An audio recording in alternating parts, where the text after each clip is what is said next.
Hello friends, in last 4 videos, my intent was to present the concept of cryptography, especially encryption, in showing you how we achieve confidentiality and integrity. Although I have not gone in too much detail in cryptography, and hopefully in future, when time comes, I will be covering cryptography in much greater detail. But at this stage, whatever I explained you is basically meant to showcase how a technique or technology can be used to achieve confidentiality and could be achieved to could be used to achieve integrity and non-repudiation. So those kind of thing, how in theory it is implemented. I hope that this concept at a 1,000 feet, height, you can see how these concepts are interacting with each other and how we are getting the desired result of confidentiality. I will summarize whatever I have discussed so far in this video so as to just make everything in one place. So, okay, starting with confidentiality. To achieve confidentiality, one quick method is to use encryption, right? And encryption, what I have discussed is there are basically two flavors of encryption we have so far in information security, which is symmetric encryption and asymmetric encryption. In symmetric, we use a session key, we use a one-time key, or we use a symmetric key, whatever term you want to use, So the symmetric key is called symmetric because it's the same key used by both the parties. If there are two computers want to send a communication, which should be confidential, so computer A will encrypt the message with a key, and the same key will be used by computer B to decrypt it. Obviously, key exchange is an underlying problem in symmetric cryptography, along with some other challenges. So we came up with asymmetric cryptography. In asymmetric cryptography, we use two different keys, one for encryption, one for decryption. One key is called public key, which is shared with all the participants, and another key is called private key, which is not shared with anyone. It's made private. That's the name. The key name is private. Now, one thing which is very fundamental here to always understand that we can encrypt a message with either public key or private key. The definition of public key and private key is not because public key is used to encrypt and private key is used to decrypt. The definition of public key and private key is based on the fact that the public key is available to the whole internet. It's available to the public, right? That's why it's called public. It can be used to encrypt the message and it can also be used to decrypt the message, and the private key is called private because it is private to the computer. It's not going to share with anyone.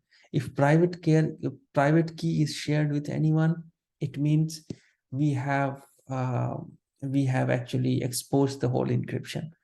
So private key is always secure, is always with the computer who actually generates this public private key pair, right? So this is a fundamental thing we should have in mind.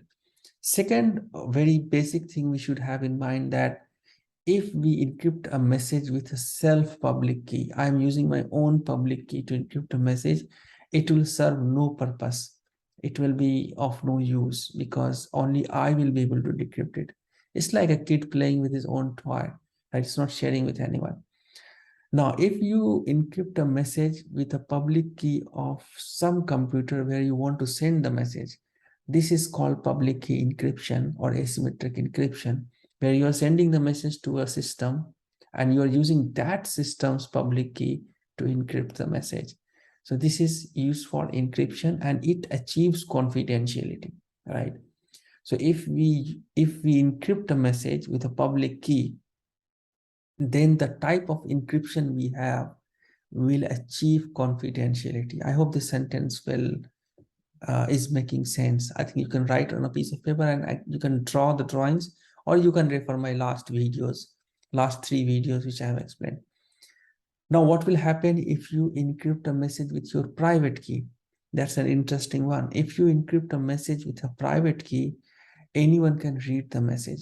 Then there is no question of confidentiality here. It's not the confidentiality you are aiming for. So you are doing an encryption, but this encryption is serving no confidentiality. Now you can see the contrast here. Earlier I said that if you encrypt a message with a public key, this encryption achieves confidentiality. But here, if you, in the second example, which I just said to you, that if you encrypt a message with a private key, you will never achieve confidentiality because anyone will be able to open the message. But what will be achieved here is that the only public key of that sender can be used to unlock that message, and that will prove a fact that that computer has sent the message. So this thing is called non-repudiation. So repudiation is that, I send a check to you, $100 check, and it bounced. Then you called me that, Rashid, you sent a check, but it bounced basically.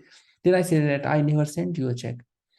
This is called repudiation. Now, non-repudiation is that there is a mechanism such that I cannot deny that I sent the message.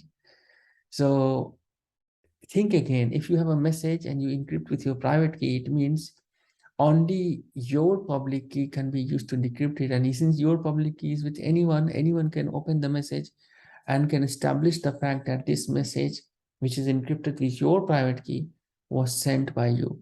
So if you encrypt a message with private key, there is no confidentiality, but you achieve non-repudiation. This is very important to understand.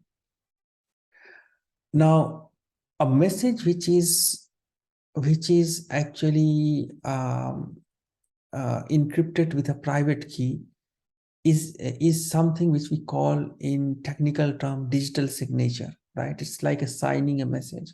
So if you have a message, you sign with your private key, it becomes a digital signature, right? Now, this digital signature is as good as the physical signature we do in our daily life, right? So these are the two basic concepts which I discussed in last video. If there is any further explanation required, you can always comment in the video. And anyway, I am gonna cover the whole cryptography in a greater detail in after some time when I finish this chapter.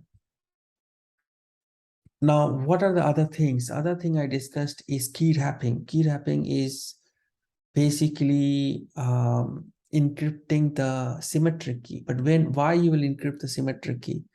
Because symmetric key encryption is always efficient and fast, but it's not that secure. So we use symmetric and asymmetric key encryption together, wherein we actually ensures the confidentiality of the key using asymmetric method, and we encrypt the message using symmetric method, because you will be having a large set of message, but the key will be like one key, right? So you can encrypt one key using asymmetric method and send the key to the sender, to the recipient, and you can encrypt the rest of the message with the symmetric key. So, but when you encrypt the symmetric key, this encryption process is called key wrapping, right? And when you send this encrypted session key or encrypted symmetric key to some computer, this message is actually enclosed in a container which is called digital envelope, right? So all these things are discussed in my last video. So you have what I call like the wrapped key, the key wrapping in a digital envelope. It is sent. Now sender knows what is the asymmetric key. It will be decrypted as any asymmetric key decryption mechanism happens. And then message can subsequently be encrypted using that symmetric key. And to ensure more confidentiality or security, we can agree on, both computer can agree on a time frame or some amount of data transfer. After that, they will again share a symmetric key, right? So this happens in real time. IPsec protocol is one of the great example which employs this technique of session key regeneration. Yeah, so these are the things I discussed. What else I discussed in the last video? Yeah, the digital signature is something which is a proof that someone sent the message, and this proof can be used for authorization purposes as well, right? In some security concepts, which I will be discussing further in identity and access management, there you will see that a digitally signed message can be used to grant some access or permission to some set of subjects for some specific objects. So this is also which will come up in coming videos. So yes, so this is the quick recap in conjunction with the other recap which I have done for security governance principles and policies. So till now, I think we have a solid understanding of what is called what is security governance, what it means, what is IT governance, what is corporate governance, and what is confidentiality, integrity, and availability, and what is AAA, identification, difference between auditing and accounting, where does monitoring sit. So with that note, we will be next going in some specific technology, which is called the data protection technology, I will say, or we can say the protection mechanism, which actually enforces or enhances the confidentiality, integrity, availability concepts, basically, or the technology which we deploy. If you want to make it more strong, we use the data protection mechanism.